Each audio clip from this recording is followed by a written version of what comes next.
Hi, my name is Tony Farrow. I'm applying for a health and physical education job at this school. Interviewer. From reading your transcripts, I see you took Edpsy 10, Individual Differences in Education. Please tell me about...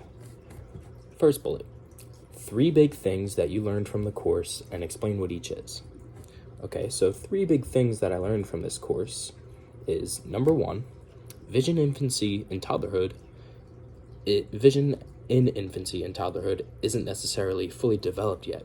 What I mean by this is that children aren't just mini adults. They're physically not developed, mentally not developed, and a lot of their senses fully aren't there yet. So they might not be able to see all the colors, or they might not be able to see a certain distance away. And their vision fully kind of gets roughly developed around 6 months of age. Another big theory or idea that I learned in this class is perceptual narrowing effect. This is the idea that young children are able to learn more new things, so that's why a lot of the time we teach younger kids multiple languages first, and it's easier for them to, kind of learn and recognize it. But perceptually, it narrows as we get older, and it's easier to focus and learn deeper on one subject rather than many and a variety. The third theory or big idea that I learned is object permanence. So that's this idea that children can't necessarily recognize that an object or something is there if one of their senses is blocked. So for example, if you can't hear me, does it really mean I'm there? And that's what the child's thinking. Or if you can't see me, obviously you guys know I'm there, but you can't, a toddler wouldn't be able to see me.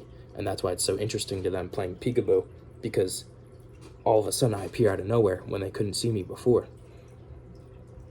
So that's the first bullet.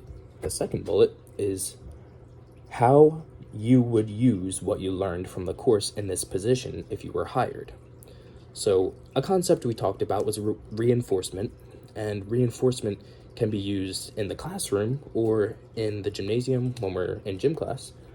By giving them kind of positive reinforcement if they did something good. So if I liked how they stepped with their foot when they were throwing, or pointed at their target when they were throwing in gym, or, I can reinforce that and say, hey, really, really good job pointing at your target and following through and throwing like a ball or something in gym class.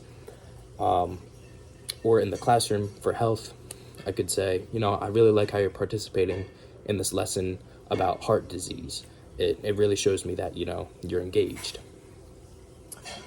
Because that's me trying to achieve a desired behavior of just being a good student. The third bullet is your favorite parts of the course and why they were your favorites. So I gotta go with my favorite part being learning about just the babies, because I also plan on being a parent at some time in the future. And I learned about tummy time. So that's this idea that, babies have to lay on their stomachs for a decent amount of time and can't always be laying on their back, or else they'll develop a flat back of their head because their head isn't fully developed yet. I also enjoy learning about cognitive motor function, and that's this idea that babies' motions and, kinesthetics abilities aren't fully developed yet until they're a little bit older, and it'll strengthen and grow stronger. So thank you for this interview. I really hope to get this job, and I plan on working with you in the future. Thank you.